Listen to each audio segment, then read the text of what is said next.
방송에서 제공하는 투자 정보는 투자 판단에 대한 조언입니다. 방송에서 제공하는 주식의 가치, 가격 상승 및 가격 하락에 대해서는 방송사에서 보장하지 않습니다. 이 시각 헤드라인 뉴스입니다. 문재인 대통령과 여야 4당 대표는 코로나19 사태에 따른 초당적 협력 방안을 모색하기 위해 국회에서 회동합니다.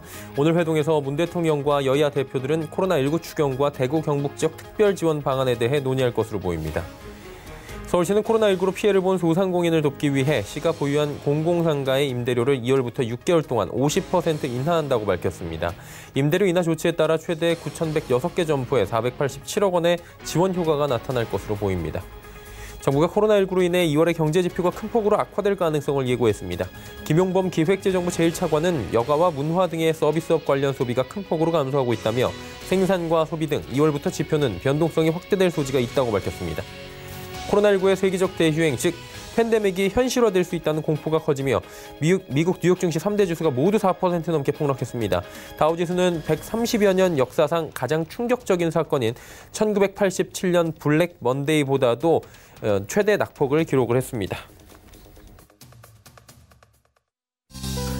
시청자 여러분 안녕하십니까. 오늘장 내일장 출발하도록 하겠습니다. 서정덕입니다. 사실 이번 주 월요일도 블랙 먼데이라고 할 수 있을 정도로 조정이 크게 나왔고요. 이번 한 주 동안 참 시장이 어지럽게 움직입니다. 그리고 지금 블랙 프라이데이라는 얘기가 나올 정도로 시장이 크게 밀려 내려가고 있습니다. 조금 전에 마지막 헤드라인 뉴스로 전해드린 대로 미국 뉴욕 증시가 폭락을 했습니다. 일단은 뉴욕 증시 같은 경우에는 올해 올라온 부분에 대해서 어제 모두 반납을 한 상황입니다. 그리고 다우지수가 지금 역사상 가장 큰 낙폭입니다.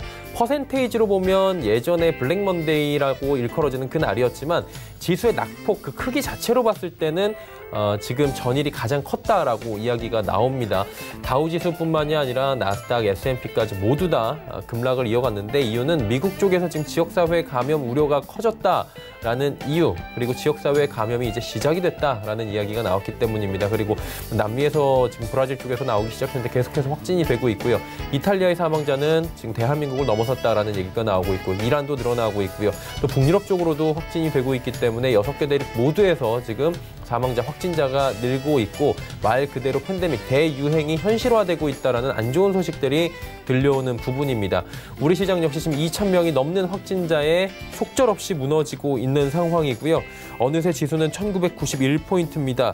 1900포인트대까지 쉽게 내려가지 않을 것이란 전망이 정말 무색할 정도로 오늘 시장 크게 밀려 내려가고 있고요. 힘없이 주저앉습니다. 그러다 보니까 지금 시장은 말 그대로 공포, 패닉 상황인데 그래도 대응은 해봐야 되겠죠. 어떤 방향성이 맞을지 금요일 시장 정리하도록 하겠습니다. 코스피부터 만나보도록 하죠.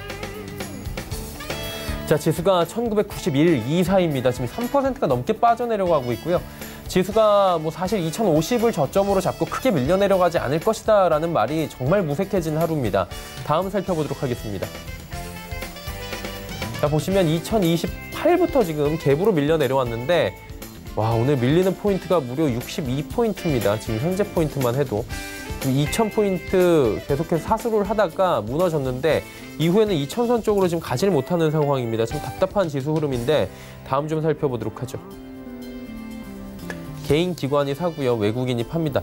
지금 기관이 사주긴 합니다. 금융투자 쪽에서 지금 저점이다라는 판단인지 아니면 프로그램 알고리즘인지 프로그램 매수가 지금 많이 들어오고 있고요.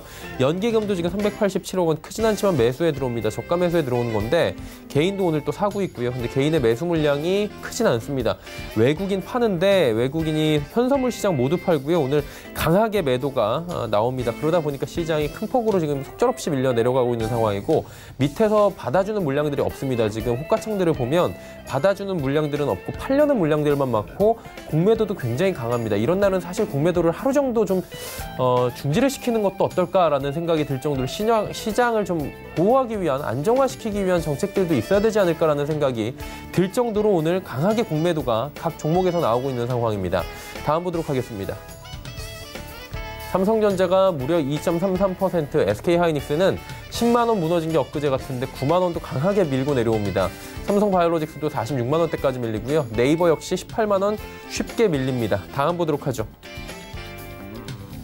자, LG화학, 현대차, 셀트리온, 삼성 SDI, 삼성물산 모두 다 급락하는데 그나마 셀트리온이 제일 덜 밀립니다. 셀트리온은 사실 실적도 그렇고 앞으로의 성장성이나 기대감이 올해 굉장히 좋았는데 지금 상황에서는 상승을 하진 못하고요. 그렇다고 크게 밀리지도 않는 상황입니다. 다음 볼까요? 현대모비스도 많이 밀리네요. 21만 원 이하까지 오늘 밀렸고요. LG생활건강, SK텔레콤, 포스코, KB금융까지 모두 빠집니다. 다음 보도록 하죠. 오르는 종목을 찾을 수가 없는데 코스닥은 상황이 더 안 좋습니다. 600포인트까지 이제 13포인트밖에 안 남았습니다. 순식간에 지수가 밀려 내려갑니다. 다음 보도록 하겠습니다. 하루간의 흐름 보시면 630부터 611까지 코스닥도 낙폭이 어마어마합니다. 다음 볼까요? 자, 보시는 것처럼 외국인이 삽니다. 622억 원. 근데 이게 외국인을 잘 보셔야 되는 게 지금 쇼커버링 들어온 물량들이 굉장히 많습니다. 지금 외국인이 산다라고 보시면 안 되는 게 대차 잔고들 좀 확인하시면서 오늘 대응을 하셔야 될 것 같고요. 개인 같은 경우에 319억 원 지금 매도가 나오는데 투매성 물량들이 지금 쏟아져 나옵니다. 지금 코스닥 어지간한 종목 딱 클릭해서 보시면 6%, 7% 밀리는 건 예산일입니다. 그러다 보니 오늘 두려움에 투매 물량들 많이 나오고 있고 기관들도 금융투자 제외하고 모두 다 지금 매도 포지션입니다. 다음 보도록 하죠. 자, 보시면 셀트리온 헬스케어만 올라갑니다.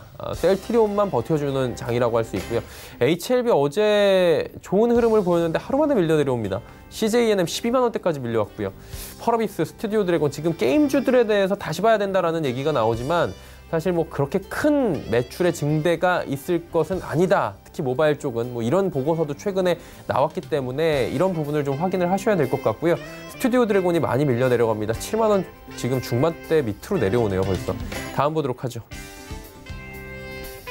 KMW도 47,000원 많이 밀리네요. 메디톡스 잘 버티긴 하는데 보합권 수준에서 움직이고요. 에코프로비엠도 82,000원까지 밀립니다.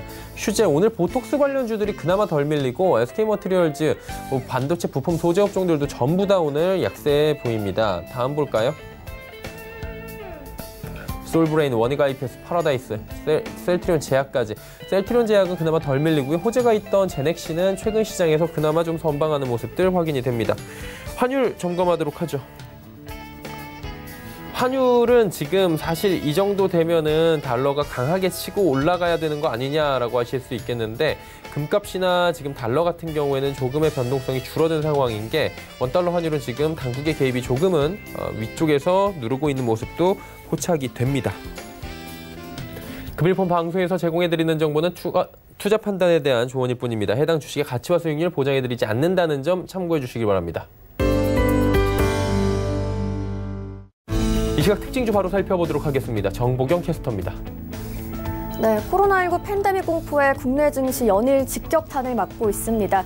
코스피가 2000선이 붕괴된 데 이어서 1990선을 지켜내는 것도 아슬아슬한 2월의 마지막 거래일인데요. 양시장 3% 넘게 내리고 있는 이 시각, 이슈 종목들은 어떤 게 있는지 지금부터 만나보시죠. 이 시각 종목 핫슬입니다. 현대차, BC월드제약, SY가 올라와 있습니다. 오늘 가장 먼저 만나볼 종목은 BC월드제약인데요. 코로나 치료제 유통사로 등록됐다는 소식에 오늘 강세를 보였습니다. 현재는 전날 대비 12.33% 올랐고요. 거래가는 25,500원입니다. 하루간의 흐름도 확인해 보시죠. 오늘 오전 11시를 기점으로 급등하면서 최고가 22,250원을 터치하는 모습입니다.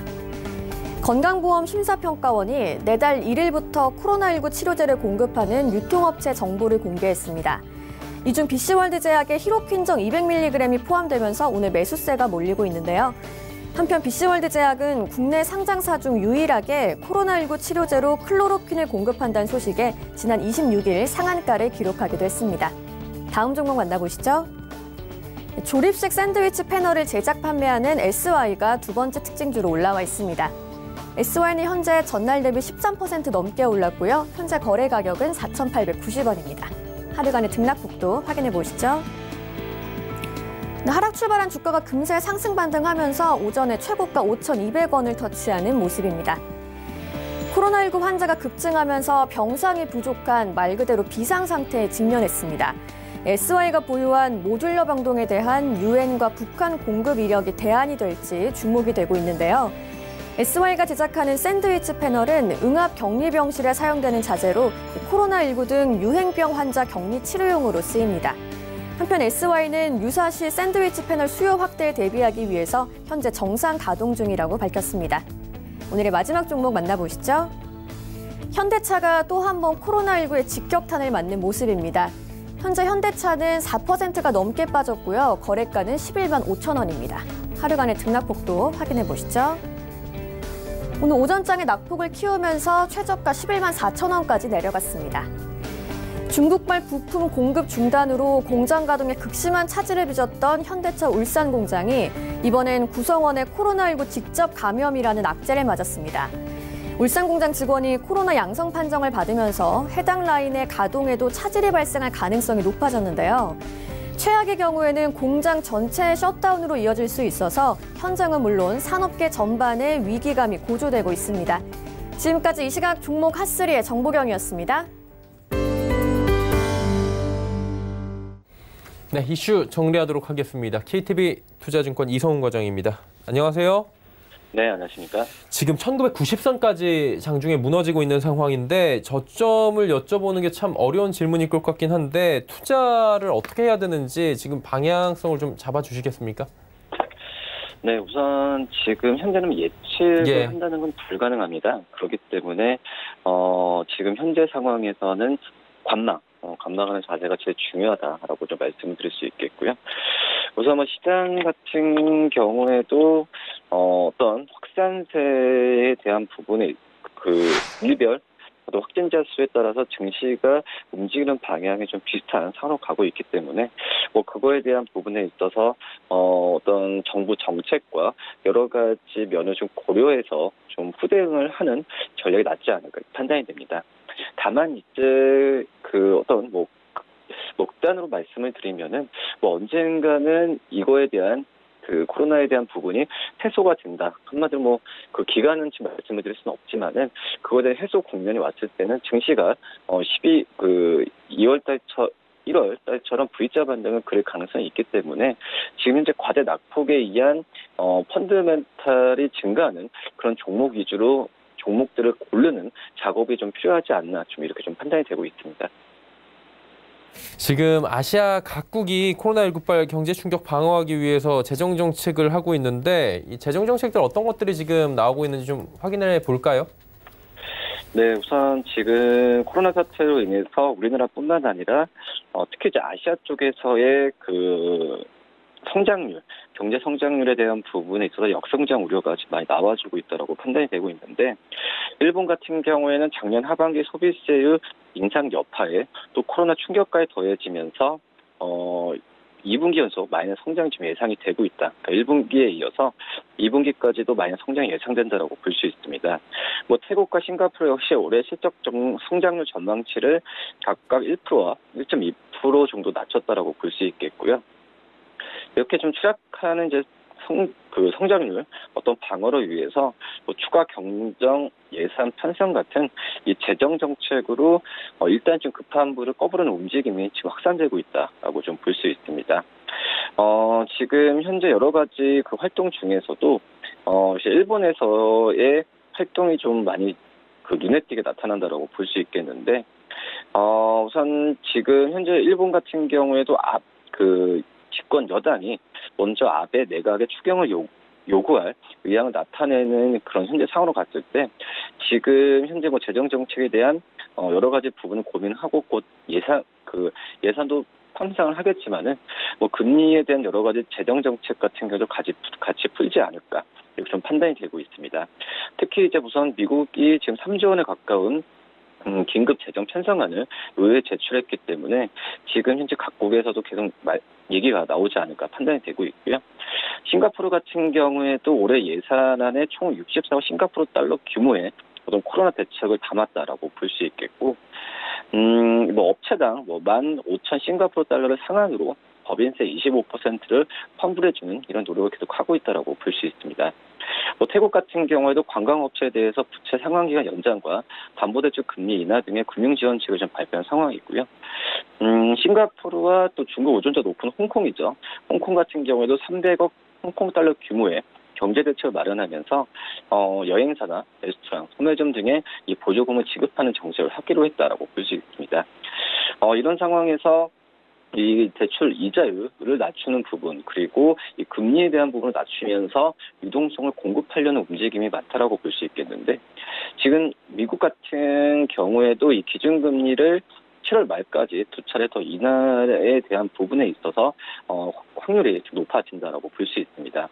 3월 17일과 18일 열리는 FOMC에서 기준금리 인하를 단행할 확률이 지금 72%까지 올라온 게 금융 전문가들의 예상이라고 좀 볼 수 있겠고요. 7월 말까지 2차례 추가 금리 인하를 단행할 확률은 50%를 지금 넘어섰다라고 볼 수 있습니다. 연준 같은 경우에는 작년에 3차례 금리 인하를 단행하면서 현재는 경기 전망에 대폭적인 변화가 없는 한 추가 금리 인하는 단행하지 않겠다는 입장을 보여주고 있지만, 연준의 당국자 같은 경우는 지금까지 상황을 지켜보자는 자세를 견지하고 있어서 가까운 시일 내에 금리 인하 나타내지 않고 있다라고 좀 볼 수 있겠습니다. 하지만은 지금 현재 연준이 경제 지표에 의존하고 있지만, 코로나 같은 시장의 방향이 기운다고 한다면은 이 금리 인하에 대한 부분에 있어서 적극적으로 할 가능성이 분명히 있다라고 좀 생각이 되고 있고요. 우리나라 같은 경우도 기준금리 동결을 지금 했는데, 결론으로 봤을 때는 이 경제 충격을 과소평가하지 않았다는 지적이 나와주면서 이 금리 인하에 대한 가능성도 점점 높아진다라고 볼 수 있겠습니다. 하지만은 지금 현재 봤을 때는 우리나라 같은 경우도 어떤 경제 성장에 대한 포커스를 맞추고 있기 때문에 단순히 이제 금리를 한 번에 인하하지는 않을 것으로 판단이 되고 있고요. 그렇기 때문에 3월달, 미국도 마찬가지지만 우리나라도 3월달에는 금리 인하에 대한 부분을 구체적으로 얘기할 가능성이 좀 있지 않을까 이렇게 판단이 됩니다. 그리고 지금 코로나19 국내 확진세가 지금 가팔라지면서 외국 항공사들이 한국행 노선 운항을 중단을 합니다. 저 아는 분도 지금 비행기 노선 자체가 없어졌다고 굉장히 볼멘소리하는 걸 들었는데, 시장에 어느 정도로 영향을 주고 있는 겁니까? 네, 지금 현재는 해외 쪽의 항공사가 우리나라의 여행을 지금 취소하는 부분으로 가고 있는데, 각국 정부가 얘기를 하면서 실질적으로 해외 항공사들이, 그러니까 우리나라 주로 인천이죠. 인천 항공으로 하는 여행 계획을 많이 중단하고 있다라고 볼 수 있습니다. 특히 이제 하와이 에어라인 같은 경우에는 인천에서 호놀룰루 항공편을 다음 달 2일부터 4월 30일까지 중단할 계획을 밝혔는데요. 미국 항공사들 중에서 한국행 노선을 끄는 첫 사례라고 볼 수 있습니다. 미국 항공사들은 그간 코로나19 발원지인 중국으로 향하는 항공편 전면 중단했는데, 한국편에 대한 운유는 없었는데요.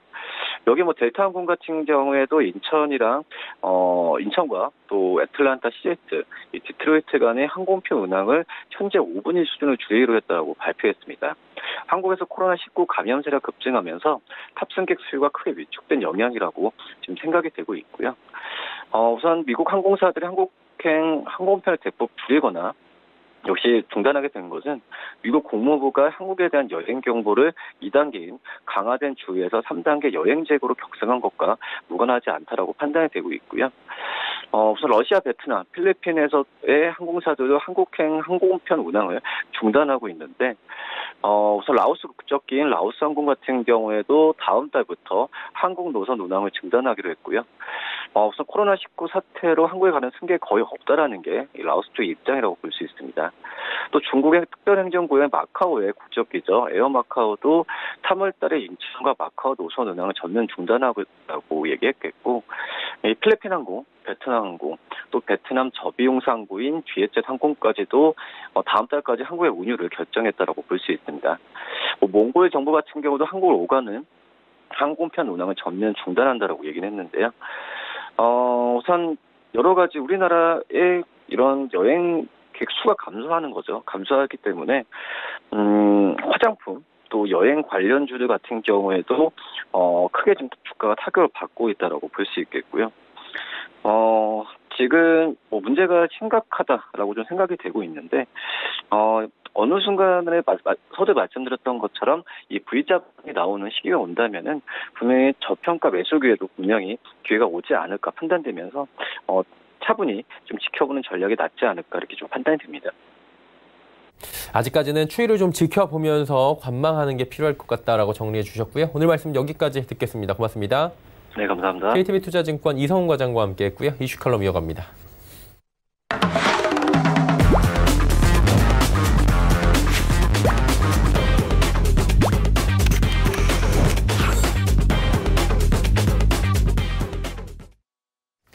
이슈 칼럼 시간입니다. 참좋은경제연구소 이인철 소장과 함께합니다. 어서 오세요.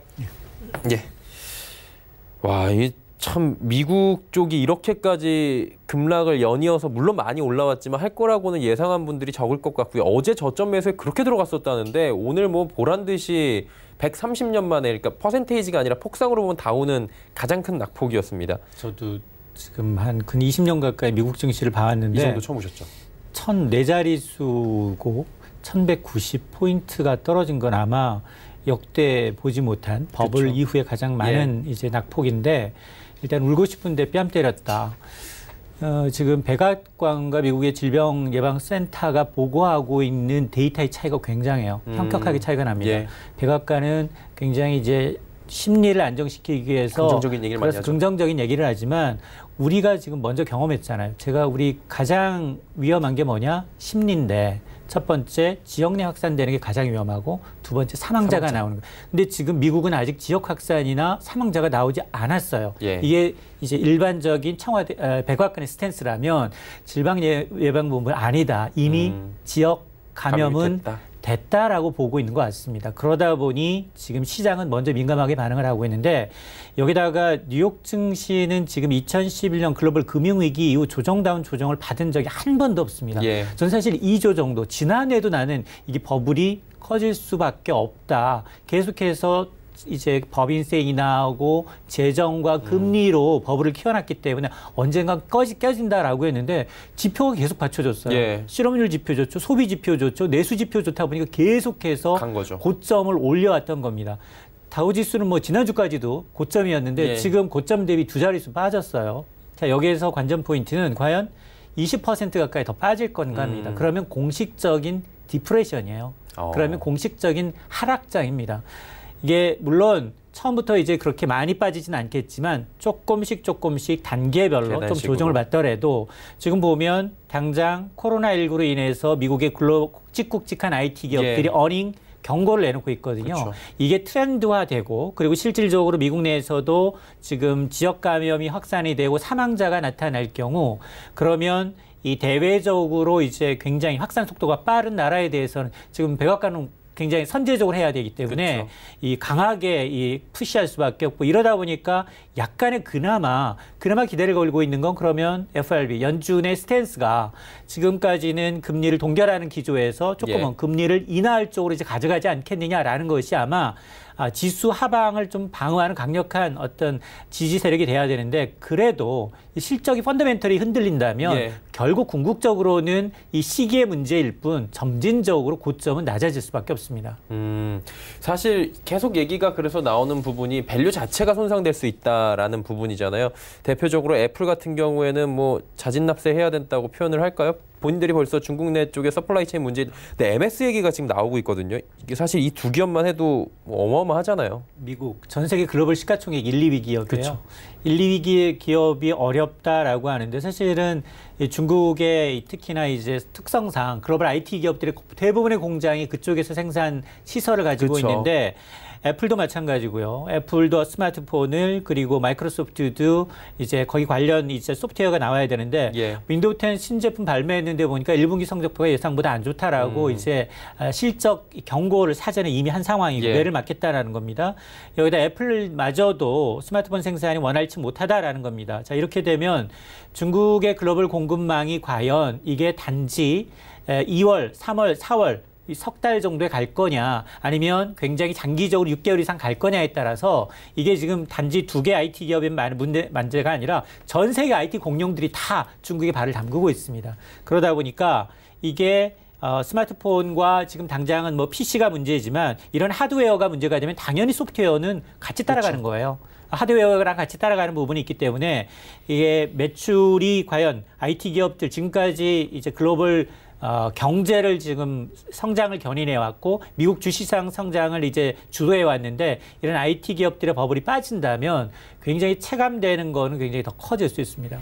이게 진짜 이미 너무나도 커져버렸기 때문에 마치 예전에 쌌을 때와는 중국 경제가 다른 규모이기 때문에 충격을 주는 것과 비슷하게 체감이 될 것 같은데, 마치 금통위 얘기를 좀 안 해볼 수가 없는 게, 저희도 사실은 금통위가 금리를 동결한다고 계속 이야기를 했고, 저희 뭐 경제 채널들이나 여러 가지 매체들에서도 갑작스럽게 이렇게 코로나 사태로 금리를 인하할 수밖에 없다. 지금 폭 자체가 얘기가 나왔는데 한은은 또 동결을 시키면서 시장에 충격을 줬단 말이죠. 맞습니다. 이제 사실 한은도 지금 이 코로나 영향으로 우리나라의 성장률 전망치는 좀 전에 제시했던 2.3에서 2.1로 낮췄어요. 예. 사실 2.1도 굉장히 높은 수준이에요. 이 가정이 있어요. 이번 확산 속도가 3월에 끝난다라는 예. 단서를 알고 있는데 지금 이건 언감생심입니다.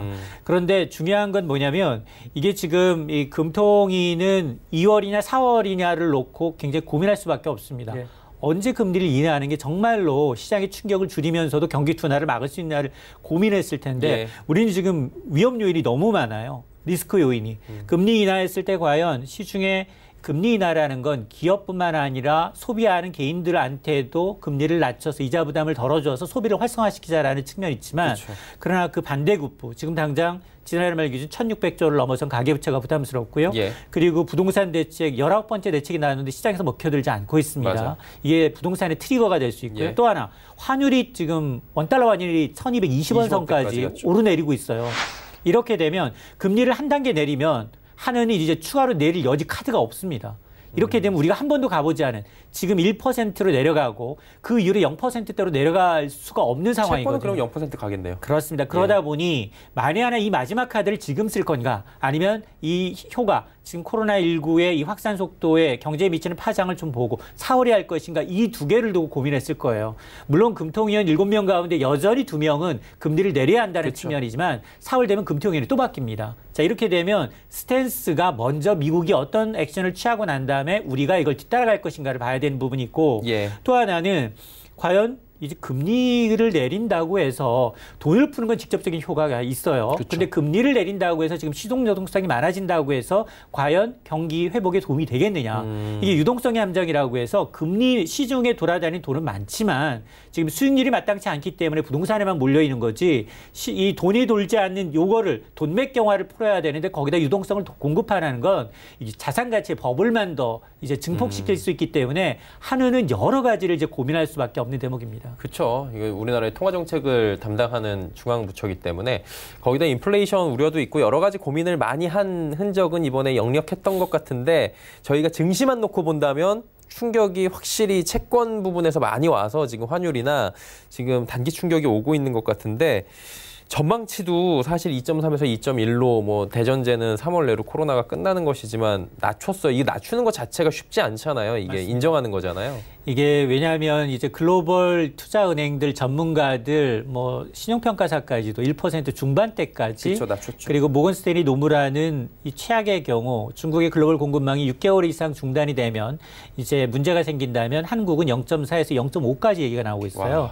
자 이렇게 되면 한은도 얘기를 하고 있습니다. 한은도 일단 성장률 둔화 국면에 진입을 했고 예. 1분기는 마이너스 성장이 좀 불가피하다라는 거예요. 그렇기 때문에 과거 어느 때보다 쇼크는 클 수 있겠지만 예. 다만 이제 한은과 이제 정부 정책하는 사람들의 입장은 통화 정책과 재정 정책의 시너지를 내는 게 가장 중요한데 그러려면 투자 심리를 약간 위축되지 않도록 독려하는 분위기가 있기 때문에 한은이 지금 취한 스는 뭐냐? 금리 인하를 하게 되면 모든 전 국민을 대상으로 한 유동성 공급이지만 그러나 미세 조정이에요. 그러니까 중소기업의 어떤 이 대출을 좀 확대시키는 미세 조정을 통해서 집중적으로 이제 전개하겠다라는 거기 때문에 네. 아마 2월에 이제 한은이 했던 그 스탠스는 아마 제 개인적으로는 제가 만일 금통위원이라 하더라도 금리 인하를 주장하면서라도 감히 내리지 못하고 오히려 중소기업 전액 대출을 좀 높이는 방향으로 했을 것 같습니다.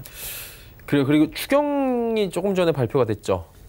저희 준비한 내용은 아니었는데 워낙에 이 부분에 밝으시니까 추경 금액이 저희가 10조 원이 넘어간 슈퍼 추경도 예상을 했었는데 6조 원대가 나왔어요. 맞습니다.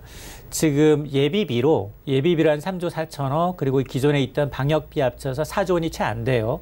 거기다가 앞서 이제 오늘 경기보강 패키지를 보니 거의 한 10조 원 남짓했더니 오늘 홍남기 경제부총리가 추경 다음 주에 국회에 제출하는데 그거는 6조 2천억 원보다 적지 않겠다. 이 정도면 할 이유가 없어요. 미세먼지 추경 지난해가 5조 8천억 원 했고요. 예. 그리고 2003년 사스 때가 7조 5천 예. 그리고 2015년 메르스 때는 11조 5천이에요. 지금의 2배를 했어요. 지금 분명히 경제 전문가들이 사스 때보다도 경제 충격은 4배 이상 크다라고 하는데 지금 이 돈을 써가지고 과연 이 돈이 온전히 이제 방역 그리고 소상공인 지원, 내수 수업에 쓸 수 있는 돈인지 의문이에요. 이럴 바는 안 하는 게 낫거든요. 근데 이게 지금 여야가 모두 이제 지금 공감대가 형성된 상황이고, 물론 재정 여건이 좋은 건 아닙니다. 그쵸. 지금 뭐 512조 원이라는 슈퍼 예산을 해왔고, 재정 건전성에 대해서 이제 굉장히 비판의 목소리도 많지만 쓸 때 써야 되는 거거든요. 근데 이렇게 미적미적되다가는 이거 부동산 대책 돼요. 뭐 33개월 만에 19번 대책 내놨듯이 추경 또 하고 현 정부 들어서 4번 연속 추경이고요. 예. 과거 지금 6년 들어서 추경을 안 한 적이 없거든요. 그러니까 이게 일상이 돼버리면 안 된다는 거죠. 면역성이 생기고 선제적으로 지원해야 되는 부분이 있는데 6조 2천억 원 이상을 한다는 건 저는 그게 크게 경기 둔화를 막는데, 방어하는데 도움이 되는 돈인가 하는 저는 의문입니다. 자꾸 땜질실 처방이 나오다 보면 뭐 증시도 그렇고 경기도 선제적으로 반응을 할 수가 없어서 결국 후행적으로 따라가게 되면은 그냥 그저 막는데 급급할 수밖에 없다라는 이야기고요. 그리고 이제 중기중앙회에서 27일에 발표한 그 긴급 중소기업 경영 실태 조사 결과 보니까 10곳 중에 7곳이 심각한 타격이고, 저도 이제 주변에 그 사업하시는 조그만하게 장사하시는 분들 얘기 들어보니까 자기들이 살면서 이런 걸 경험을 해본 적이 없다라는 얘기가 지금 나오고 있거든요. 아마 이런 불만이 청와대 청원 게시판에 많이 올라가죠. 많이 올라가고 있고요. 하물며 이 청와대 게시판에 대통령을 탄핵해달라는 의견이 나올 정도로 100만 명이 넘는 의견이 나온다는 건 그만큼 민심이 흉흉하거든요. 이게 사실은 초창기에 이제 이 의료학자들이 중국인을 차단하는 게 아니라 중국을 경유하는 외국인 모두를 차단해버렸다면 논란의 소지가 굉장히 적었고, 그럼에도 불구하고 지금 나타나는 현상은 정책적으로 정말 정략적으로 어떤 지역의 문제, 종교의 문제로 자꾸 이쪽으로 하는데, 이런 거는 정말 책임 있는 자세가 아니고요. 지금 이 상황에서는 이 팬데믹 상황을 거의 좀 이 정책적으로 잘못한 건 잘못했다. 그리고 지금 방역을 하기 위해서는 솔직하게 내부 지역사회 감염이 문제니 이걸 토탈할 수 있는 이제 선제적 역할이 필요한데 지금 컨트롤 타워 주체가 안 보이고요. 그리고 뭐 하물며 우리 국민들은 지금 불안해서 마스크를 사야 되는데 마스크의 수급도 따져보지 않고 생산량 몇 개인지도 모르고 하루 만에 200만 장 이상이 차이가 나고 있어요. 그리고 당장 가보면 없고요. 없죠. 이런 상황이어서 정부에 대한 믿음, 정책에 대한 신뢰도가 굉장히 떨어지고 있다는 건 그 민심 위반으로 굉장히 심각한 수준이거든요. 그렇기 때문에 정부의 정책 위반자들은 신뢰를 바탕으로 정말 이 위축된 그리고 과도한 이제 어떤 이 좀 경계심은 좀 자제를 해야 되겠지만, 그럼에도 불구하고 위축된 소비 심리를 조금이나마 이제 좀 진정시키는 데는 정확한 정보와 선제적 대응이 정말 필요합니다. 정리를 하자면 뭐 과감한 대응이나 선제적 대응도 필요하지만 너무나 불안감을 만들어내는 요소들도 지양을 해야 되고 참 어렵긴 하네요. 예, 편도 3,000원짜리 재주행 티켓이 나왔고요. 제가 인터넷으로 검색을 해보니까 마스크 가격은 4,000원 이상이더라고요. 그러니까 지금은 정말로 이제 내가 하고 있는 정상적인 소비가 경기뿐만이 아니라 일자리가 돼서 돌아오는 거예요. 그러니까 이렇게 위축된 상황에서 소비를 하는 게 소비가 왕이고 오히려 소비하는 사람이 왕 대접을 받을 수 있기 때문에 정상적인 소비 활동을 해야 합니다. 예, 알겠습니다. 참 좋은 경제연구소 이인철 소장과 이야기 나눠봤고요. 다음 주에 저희가 대화를 나눌 때는 조금은 밝은 주제로 이야기를 나눠볼 수 있었음 합니다. 고맙습니다. 자, 이제 종목 이야기 바로 출발하도록 하겠습니다.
네, 이제 종목 이야기 바로 출발하도록 하겠습니다. 벤자민 투자연구소 신일섭 소장과 함께합니다. 어서 오세요.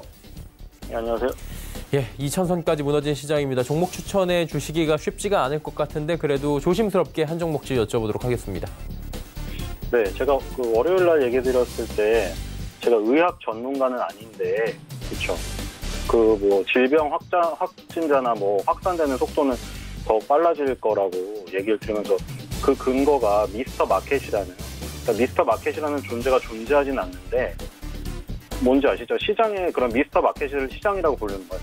시장을 미스터 마켓이라고 부르는데 시장은 모든 걸 알고 있다. 왜냐면 지금까지 보면은 IMF나 아니면 9.11 테러는 사실 우리가 일반인들이 예상할 수 없었던 거잖아요. 뭐 IMF는 뭐 어려워지는 게 느껴졌을 수도 있는데 그 전에 예를 들어 9.11 테러 같은 거는 갑자기 어느 날 밤에 쌍둥이 빌딩을 그 비행기가 박을 줄 우리 국민들이 어떻게 알고 있어요? 그렇죠? 근데 미스터 마켓은 알고 있었다. 어떻게 알고 있었냐면 대부분 전부 다 지금 차트를 복귀해서 다 돌려보세요. 지금 차트랑. 제가 그때 뭐 월봉이라는 거대한 흐름에서 쌍봉, 그러니까 뭐 봉만 쌍봉이 아니라 이동평균선이 다 위에 깔려있는 상태에서 쌍봉이 나오면 그건 대폭락이라고, 대폭락의 확률이 너무나 높다고 얘기를 드렸잖아요. 그러니까 그걸 보면서 미스터 마켓은 이미 알고 있기 때문에 이건 확률적으로 확산되는 게 빠르다. 의학 전문가가 아니더라도 주식시장 차트를 보면 알 수가 있는 거예요. 그래서 그때 얘기를 드렸다시피 지금 그때랑 다 똑같잖아요. 차트 지금 보시면 끝나고 한번 찾아보세요. 똑같아요. 데칼코마니에요. 그러니까 그 월봉에서 쌍봉으로 이동평균선 위에 다 깔린 상태에서 폭락하는 거는 완전 대폭락이에요. 그거는 거의 뭐 확률이 100%라는 건 없지만 확률이 80~90%가 넘어요. 그런 그림이 나오면 지금은 완전 대폭락이에요. 그건 지금도 진행되고 있죠. 아직 저점을 안 깼기 때문에.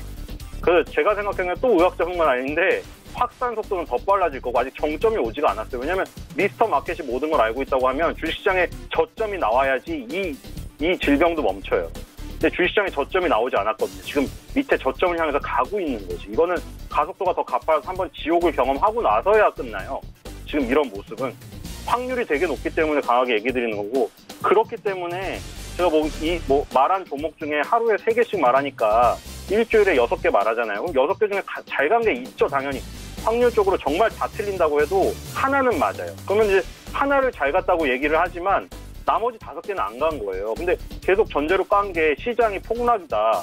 계속 얘기를 했잖아요. 그러니까 숫자를 정확히 민감하게 움직일 수밖에 없어요. 그리고 테마주도 정말 발바르지 않으면 이건 정말 어려운 일이고요. 그래서 그거를 명심을 해야 되고, 그리고 오늘 첫 번째 종목은 레몬인데, 레몬 이름은 되게 상큼한데 시장이 상큼하진 않잖아요. 근데 어쨌든 오늘 상승률 1위더라고요. 지금 보면은 이게 모 회사가 톱텍이에요.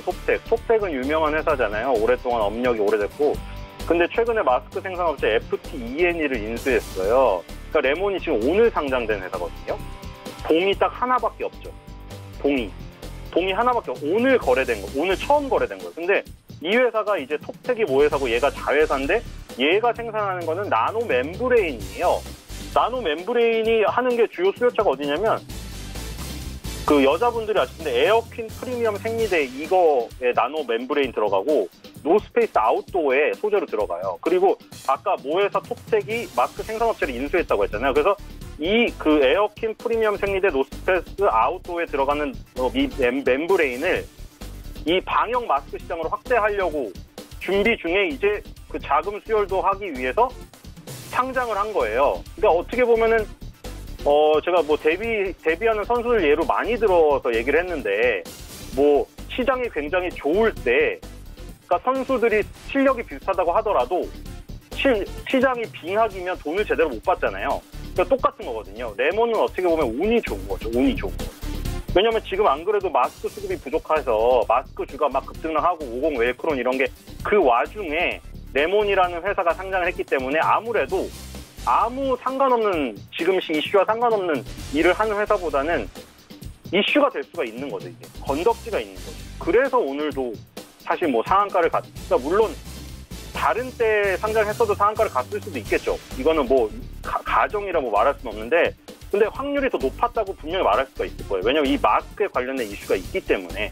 그래서 레몬도 오늘 강하게 시작을 해서 뭐 어쨌든 뭐 코스닥 시장에 폭락을 하지만 지금 상승률 1위를 달리고 있기 때문에 굳이 하자면 뭐 이거 제일 강한 종목에서 어떻게든 뭐 해봐야 되지 않겠어요. 뭐.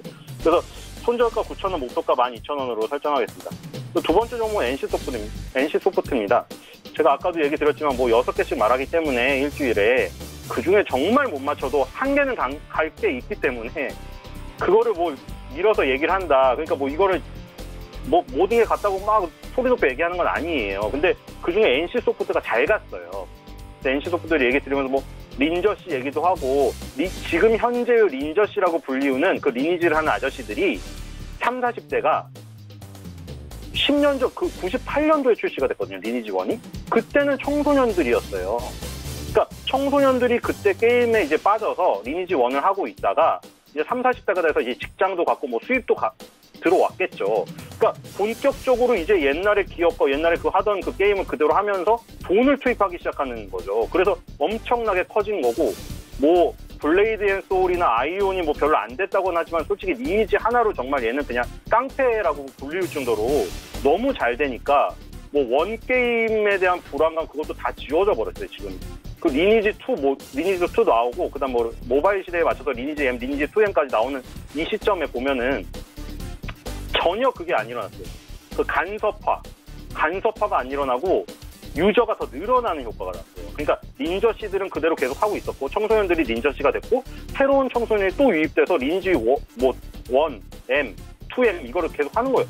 그러니까 계속 이렇게 하면서 제가 중독성 얘기에 대해서도 얘기를 했잖아요. 그러니까 지금은 더군다나 NC소프트가 그래서 그 부분에서 자유하고 있었는데 플러스 알파가 또 생긴 거죠. 지금 사람들이 밖을 못 나가니까 지금 오늘도 보세요. 지금 뭐 오늘 백화점이고 마트고 뭐 다 확진자 발생해서 다 폐쇄되고 다 중단됐어요. 지금 백화점 마트 몇 곳이 뉴스에 다 뜨고 있잖아요. 그러니까 안 나간단 말이에요. 그러니까 코로나19 영향으로 외부 활동이 감소하니까 집에서 할 수 있는 게 게임이고 뭐 쇼핑은 지금 뭐 시켜도 새벽 배송도 한 일주일 뒤에 온다고 하더라고요. 수급이 딸려서. 또 어쨌든 뭐 지금 뭐 리니지 게임은 계속 되고 있으니까 이게 불확실한 증시 상황 속에서 확실한 경기 방어주적인 성격 이게 또 튀어나오기 때문에 그러니까 성장성이 있어서 성장주였는데 지금은 또 방어력이 있어서 방어주예요. 그러니까 이만큼 좋은 건 없어요 지금 사실. NC소프트 보면 지금 뭐 거의 안 빠졌잖아요. 지금 플러스를 기록하고 있기도 했었고. 그래서 지금 NC소프트 같은 종목에 뭐 그 거북이 등껍질처럼 단단하게 뭐 숨어 있으려면은 이쪽에 숨어 있는 게 좋을 것 같습니다. 손절가 60만 원, 목표가 80만 원입니다. 세 번째 종목은 맥쿼리 인프라입니다. 그러니까 이거 주식하는데 선택이신데 뭐 대부분의 사람들은 주식을 아마 뭐 단기적으로 해서 돈을 좀 많이 왜냐면 뭐 예를 들어 뭐 부동산을 하시는 분이 주식을 하시더라도 부동산이 안정적이니까 주식으로는 조금 또 뭐 다이나믹하게 하기를 원하시고 그리고 부동산에 투자하실 돈이 없으신 분들은 대부분 이제 뭐 개인 투자자라는 이름으로 되게 단기 투자를 즐겨 하시잖아요. 그러니까 그건 자기의 선택인데 그 중에 또 이제 어떤 사람이 있냐면 나는 그냥 다 싫다. 뭐 갑자기 또 뭐 9.11 테러 같은 게 터질 수도 있고 난 그냥 너무 안정적인 게 좋다. 그런 사람들이 하는 게 맥쿼리 인프라거든요. 평상시엔 재미가 없죠. 평상시에는 뭐 지금 50이나 웰크론 하시는 분들이 맥쿼리 인프라 보시기나 하겠어요? 맥쿼리 인프라 같은 종목이 있는지는 아시겠어요? 안 하죠. 근데 지금은 오히려 이런 게 좋은 거예요. 이런 게. 그냥. 아니 시장 상황이랑 상관이 없으니까요. 그러니까 지금 신공항 고속도로나 천안 논산 고속도로 뭐 옛날에 뭐 지하철 9호선 투자 뭐 얘기도 많이 나와서 시끄러웠던 적이 있었던 그 호주계 투자 회사예요. 근데 이게 천안 논산 고속도로 신공항 고속도로 여기 배당금 수령이 본격화되고 있고 이번 연도에 배당금만 937억 원을 받아가요. 그래서 뭐 맥쿼리 인프라가 호주계 자본이 뭐 우리나라 거를 다 쓸어간다 이런 얘기도 있지만 이 자본주의 사회예요. 지금은 여기는 그러니까 자본주의 사회에서는 맥쿼리 인프라가 상장되어 있는 회사인데 어쨌든 그럼 그거를 계속 여기 주식시장에 참여를 하면서 그걸 욕하는 건 사실 이율배반적인 일이죠. 어쨌든 배당금을 주니까 뭐 호주계가 자본을 배당금을 많이 가져가는 건 사실이에요. 지분이 많으니까요. 그러니까 나도 여기서 참여해서 개인 주주가 된다면 나도 일정 부분을 가져가는 거죠. 그러니까 거기 한 배를 타면은 뭐 같이 주주 환원을 받는 거고 그래서 전년 대비 43% 증가한 수준이고요. 이게 그리고 천안 논산 고속도로 통행료 비싸다는 얘기 뭐 뉴스에 많이 나왔죠. 그래서 통행료가 48%가 인하됐어요. 반으로 깎여버렸어요. 그래서 수입이 안 좋아지면 어떡하나. 근데 이 차의 보전금하고 MRG 보전금이라는 이 보전금을 한국도로공사가 전에 보존해주기로 한 조건으로 내렸어요. 그러니까 맥쿼리 인프라는 아무 이상이 없어요. 이게. 그러니까 뭐 그냥 배당만 받고 그냥 뭐 이게 배당 투자를 하시는 분들은 배당만 받으면 사실 만족이거든요. 사실은. 뭐 성장주를 투자해서 시세 차익을 노리시는 분이 대부분이고 주식 투자에서는. 근데 뭐 느긋하게 하시는 분이나 뭐 자산 크신 분들 중에 배당 투자를 하시는 분들은 그냥 꾸준히 배당만 들어오면 되지 뭐 성장을 해가지고 뭐 시세 차익을 많이 누리는 건 난 바라지 않아. 이러시는 분이 많은데 메콜인프라는 사실 어떻게 보면 시세 차익도 굉장히 크게 줬거든요. 지금. 그러니까 시세 차익하고 배당을 두 마리 토끼를 잡은 거의 몇 안 되는 종목이에요. 그 전 종목을 뒤져봐도 거의 몇 안 되잖아요. 다들 뭐 투자를 안 하시더라도 아실 거예요. 그래서 이런 종목은 뭐 지금 상황에서 뭐 테마주에 발 빠르게 나 정말 그 매매의 신이다. 매매의 신이고 손절의 신이다. 그래서 나는 거기 뛰어들어가지고 엄청난 수익을 얻을 자신이 있다 하시는 분들은 지금 뭐 그 백신 개발업체나 마스크 업체나 뭐 교육업체 이런 것들 후발주들 잘 따라가시면 되는데 나는 그런 자신이 없는데 어쨌든 하고는 싶다. 그러면 안정적인데 일단 피신을 헤어 있어야 되잖아요. 그럴 때 피신할 수 있는 주식이라고 생각을 하시면 될 것 같아요. 손절가는 10,000원, 목표가는 12,000원입니다. 예, 세 종목 들어봤고요. 지난 시간에 우양 말씀을 해주셨는데 결과는 어땠습니까? 네, 우양도 손절했습니다. 그때 저 또 말씀드렸는데 일단 전제로 계속 얘기 드리는 게 뭐냐면 주식시장 차트를 계속 비교해보라고 했잖아요. 지금은 대폭락의 그림이에요. 저거는 대폭락을 상징하는 기술적 분석 어떤 책에 나오는 전형적으로 그려놓은 그 그림 있죠. 그 그림이기 때문에 어떻게 막을 수가 없습니다. 그러니까 그 속에 있는 나무들, 숲 속에 있는 나무들이 다 꺾일 수밖에 없는 거예요. 그러니까 전적으로 이거는 민감하게 대응 안 하면 다 실패하는 거예요, 사실. 그렇기 때문에 우양도 지금 뭐 그 쓰나미에 휩쓸려서 지금 완전히 그 손절가를 터치하고 밑으로 완전 폭락을 했다고 보시면 될 것 같아요. 그렇다면 이번 주에는 좀 조심스럽긴 한데 어떤 종목이 그래도 그나마 나아 보이십니까? 네, 이번 주 아무래도 뭐 NC소프트를 뭐 하셔야겠죠. 아까 말한 대로 지금 원래 그 전에 주식시장에 갈 때도 잘 갔죠, 사실은. 그때 뭐 또 얘기 드리는 건데 앵커님하고 그때 얘기 드리면서 또 얘기했잖아요. 그리고 NC소프트 같은 경우에 그때 리니지 2M이 출시된 이후에 좀 하락을 했었잖아요. 그때 우리가 이걸 봤었잖아요. 하락을 조금 했을 때 이거 맨날 이거 출시될 때 똑같은 패턴이다. 출시가 되면 당연히 뭐 마케팅비 많이 들 거고 뭐 베타 테스터 이런 거 오픈 베타 테스터 이런 거 다 해야 되잖아요. 돈이 얼마나 많이 들겠어요. 그러니까 그런 것들에 대해서 판관비가 많이 들고 이러지만 결국에는 1위로 올라가면 다 메꿔진다. 그래서 뭐 70만 원 돌파하고 이랬잖아요. 그래서 성장주로 가는 시점이 그 시점에서 궤를 같이 했는데 지금은 주식시장이 완전히 꺾이는데도 강하죠. 왜냐하면 원래 게임주는 방어주거든요. 그러니까 방어주적인 성격이 있는데 성장성이 너무 탁월해서 시대 차익을 내면서 가버린 거예요. 근데 지금은 또 시장이 꺾이니까 방어적인 능력이 너무 탁월한 지금 이 부분이 빛을 발하게 되는 거죠. 그러니까 지금 이 방어적인데 숨어있기에 딱 좋은 종목이다. 등치도 크고 그렇게 크게 하락을 하지 않고 오히려 지금 집에서 게임만 한다. 어쩔 수 없이. 그렇기 때문에 NC소프트를 뭐 이번 주는 단기 추천주로 당연히 추천해야 된다고 생각을 합니다. 네, NC소프트에 대한 이야기까지 들어봤고요. 오늘 말씀은 여기까지 듣겠습니다. 고맙습니다. 네. 네, 신일섭 소장과 이야기 나눠봤고요. 내일의 종목 330 이어갑니다.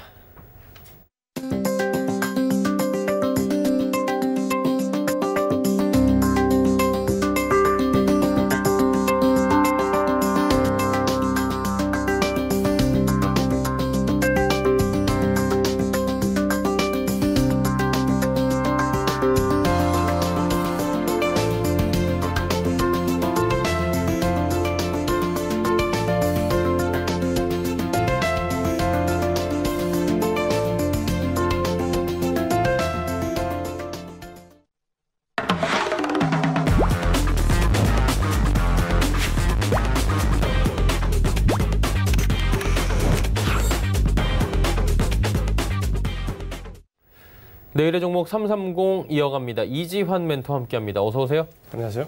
네, 오늘 주제부터 바로 살펴보도록 하죠. 하락 추세 전환 확인할 수 있는 지표 말씀해 주신다고 합니다. 지금 걱정이 굉장히 크실 게 1986까지 지금 밀려 내려가고 있는 상황이고요. 코스닥은 610선도 지금 무너졌습니다. 좀 자세한 얘기 들어볼까요?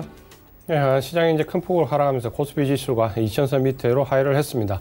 어제 이제 미국장도 큰 폭으로 하락했는데, 특히 이제 미국장 같은 경우는 장 막판에 가면서 기간에 어떤 손절성 매물이 쏟아지면서 급락하는 모습을 좀 보여주면서 전반적으로 이 하락 추세 전환에 대한 우려와 함께 지금 현재 시장의 위치에 대해서 굉장히 많이 궁금해하고 계십니다.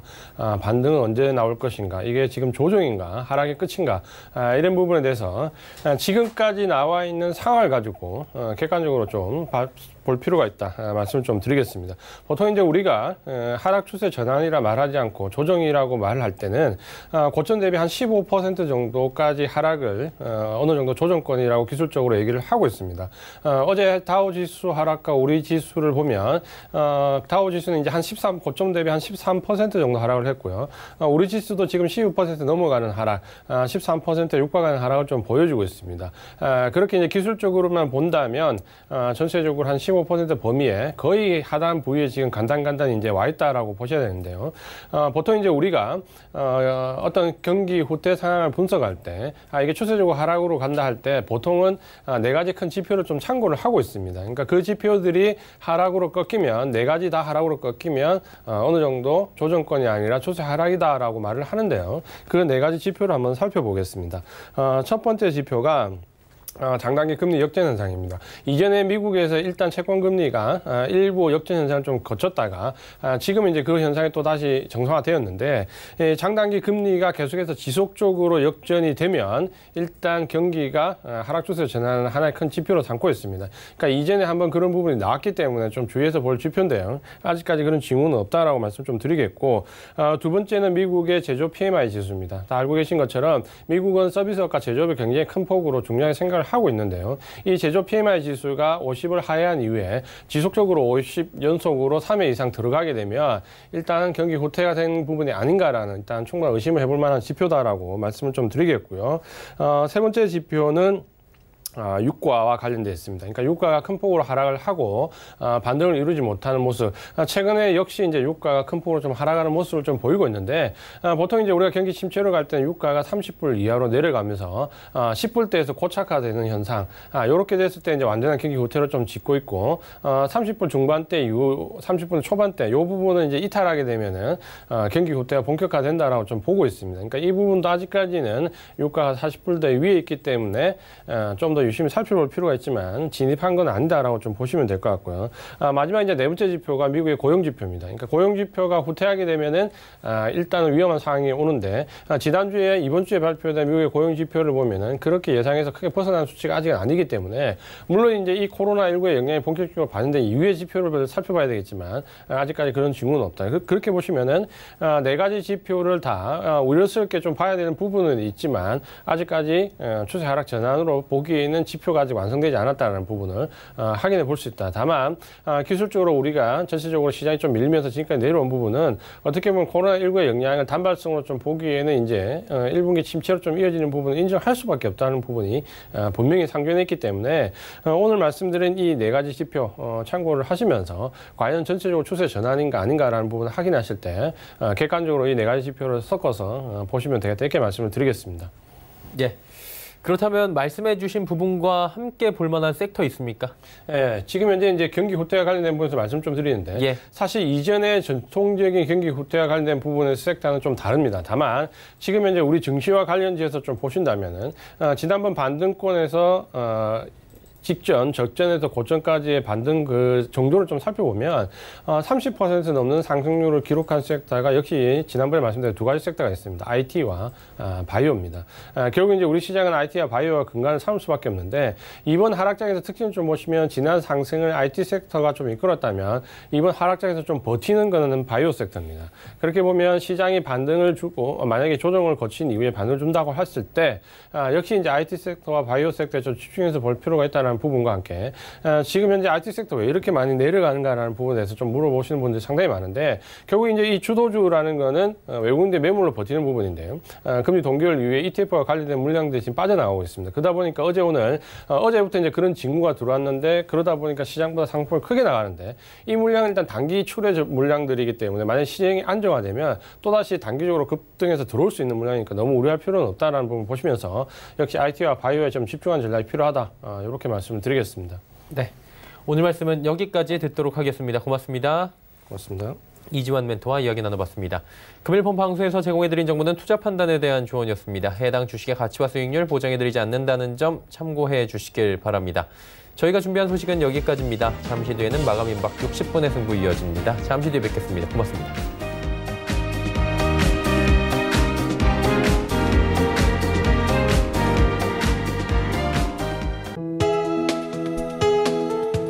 방송에서 제공하는 투자 정보는 투자 판단에 대한 조언입니다.